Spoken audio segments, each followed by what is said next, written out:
안녕하십니까. 마산창원 소송회생 파산 전문 법무사 박성용입니다. 오늘은 제 전문 분야인 개인 회생과 파산에 대해서 한번 말씀드려 볼 건데요.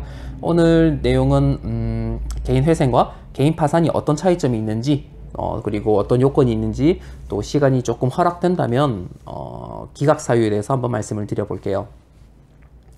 일단 개인 회생이라는 것은 담보부 채무 10억 그리고 무담보 채무 5억을 기준으로 하여 그 밑으로 그 이하의 채무를 가진 사람으로서 계속적 반복적으로 수익을 즉 경제활동으로 인하여 일정한 수입을 가질 수 있는 자가 장래 생계비를 제외한 나머지 부분을 일정 기간 동안, 현재는 3년입니다. 과거 2017년 12월부터 3년으로 바뀌었고, 그 앞전에 하셨던 분들은 5년이었어요. 그 일정 기간 동안 일정한 금액을 납입하면 나머지 채무를 이제 면제받는다. 그렇게 보시면 되고요. 개인 파산은 이러한 지불 능력이 전혀 없음이 소명이 되고 인정이 된 사람이 법원에 허락을 얻어 가지고 있는 재산을 청산을 하고 나머지 채무를 면책받는 절차다. 지금 들으신 것만 해도 구분이 가실 거예요. 경제 능력이 있고 없고의 차이예요. 중요한 건 실질적으로 경제 능력을 지금 당장 일을 하고 있느냐는 중요한 게 아닙니다. 적어도 개인 회생할 땐 중요하긴 해요. 그러나 개인 회생과 파산의 그 구별을 하는 그 시기에 있어서는 지금 당장 일을 하는지는 중요하지 않아요. 이게 무엇을 뜻하느냐? 지금 당장 일을 하고 있지 않는, 즉 젊은 청년층은 개인 파산에 접근하기가 어렵다는 얘기예요. 왜냐면 물론 현재 일자리를 못 구하고 있는 그런 문제도 있겠죠. 구인난 지금 실업률이 어마어마하잖아요. 물론 중소기업엔 구인난이 또 어마어마한 약간 양극되는 그런 상황이긴 한데, 어쨌거나 그런 거예요. 지금이라도 나가면 일을 할 수 있는 사람이 아니냐. 그런 사람이 파산을 한다. 받아들여 줄 수 없다. 회생으로 가라. 이런 느낌으로 보시면 돼요. 꼭 그런 건 아닙니다. 만약 그런 거라면 파산, 지금 젊은 사람들 중에 파산되는 사람이 없어야 되는 거잖아요. 꼭 그런 건 아닌데, 아무래도 인가가 날 확률이 좀 낮다. 결정이 나기 확률이 좀 낮다. 기각될 확률이 높다. 그렇게 보시면 돼요. 개인 회생에 있어서도 최소 변제 금액은 있습니다. 그런데 채무가 너무 많아서 그 최소 변제 금액을 3년간 해도 안 될 정도로, 즉 정말 지불 능력이 없다고 보면 파산이 되기도 합니다. 그러니까 어쨌거나 법무사와 상의 많이 하시고요. 그리고 개인 회생의 경우에는 조금 잘못된 정보가 너무 많아요. 인터넷에 몇 가지만 잡아본다면, 가진 재산보다 빚만 많으면 된다. 전혀 그렇지 않습니다. 그것도 차이가 있어요. 채무가 어느 정도는 돼야 되는 거고, 그리고 가진 재산이 많으면 적어도 이게 그 청산 가치라고 해요. 가진 재산을 청산 가치보다는 앞으로 개인 회생으로 변제해야 될 금액이 커야 되고요. 그 금액보다도 채무액이 커야 되는 거예요. 즉 내가 가진 재산보다 훨씬 더 많이 갚아야 된다는 얘기예요. 무슨 말인지 아시겠죠? 아까 방금 전에 제가 최소 변제 금액이 있다고 했는데, 그게 바로 청산 가치를 제외하고 내가 순수 3년 동안 갚는 금액에 최소 변제액이 있다는 거예요. 이거는 공식화된 거는 없다고 보시면 돼요. 그러나 이런 개인 회생을 많이 해본 사람들이라면은 그 노하우가 있으니까, 어느 정도 금액이 되면 된다, 아니면 안 된다, 인가될 확률이 높다, 낮다, 이런 거는 어쨌거나 상담을 해보셔야 된다는 거죠. 둘째로는 채무의 성질에 상관이 없다. 아닙니다. 절대 아니에요. 도박 빚이나 사치성 빚인 경우에는 인가될 확률이 현저하게 낮아요. 이게 채무자 회생이라는 게 결국은 개인 회생이라는 것이 정말 열심히 노력했으나 한순간의 선택, 또는 열심히 노력하는데도 불구하고 사회적인 또는 가족 그런 거에 있어서 많은 부담을 지게 된 사람들이 다시 한번 일어나는 절차인데, 도박하다가 도박빚으로 회생을 한다?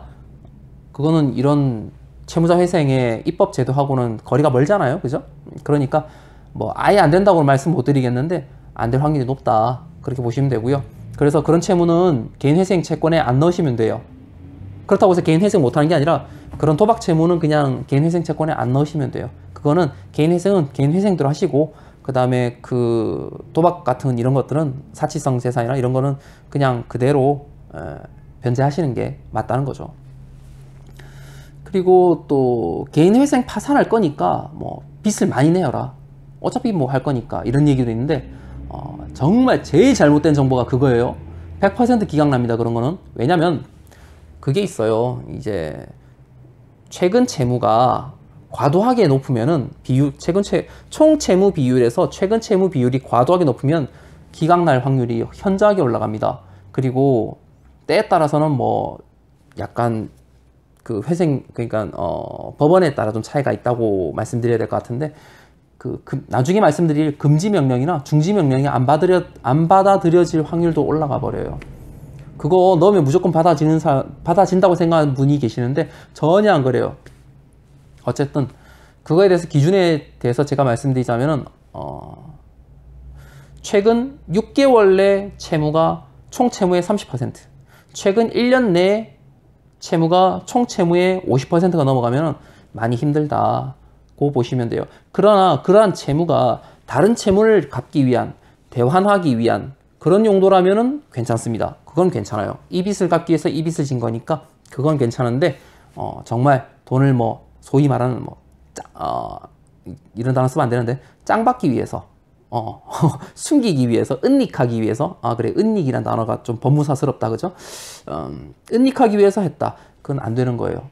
게다가 최근에 과도한 재산을 뭐 처분했다든지, 그리고 친인척에게 과도한 변제를 했다든지, 이런 것들 다 기각사유에 된다. 물론 기각이 안 되려면 그것들 다 청산가치로 잡으면 돼요. 청산가치. 아까 제가 청산가치가 뭐라 그랬죠? 재산이라 그랬어요. 내가 가지고 있는 재산. 결국은 그거 뭐 돈을 허위로 변제했다든지 또는 뭐 은닉했다든지, 즉 은닉했는지 안 했는지는 회생위원분들이 소명하라 그래요. 그 돈 어쨌냐고. 그러면은 그거에 대해서 생활비라든지 이런 적절하게 썼다는 소명을 못하면은 청산가치에 넣어야 돼요. 안 넣으면 기각인 거예요, 기각. 그래서 결국은 청산가치. 아까 제가 청산가치보다는 변제액이 높아야 된다고 말씀드렸어요. 결국은 다 갚아야 되는 빚이 된다는 거예요. 그러니까 뭐 회생하기 전에 돈을 왕창 빌려라. 정말 말도 안 되는 소리고요. 그거는 정말 해서는 안 되는 거고, 어차피 갚아야 된다고 생각하시면 되세요. 이제 개인 회생은 기간이 얼마나 걸리는지가 이제 궁금하실 텐데, 보통 이제 회생을 3단계로 나눠볼 수가 있어요. 신청 단계, 개시 결정 단계, 그리고 인가 단계. 신청에서 개시 결정까지가 실질적으로 시간을 거의 다 잡아먹는다. 이거는 가늠할 수가 없어요. 왜냐면 신청서를 넣고 그리고 한 달에 한 번씩 보정이 나요. 즉 조금 더 미흡한 서류가 있으면 더 넣어라. 또 이 부분은 왜 이러냐, 이 부분은 왜 이러냐, 이거 소명하라, 이런 게 나오거든요. 이게 한 달에 한 번씩 있어요.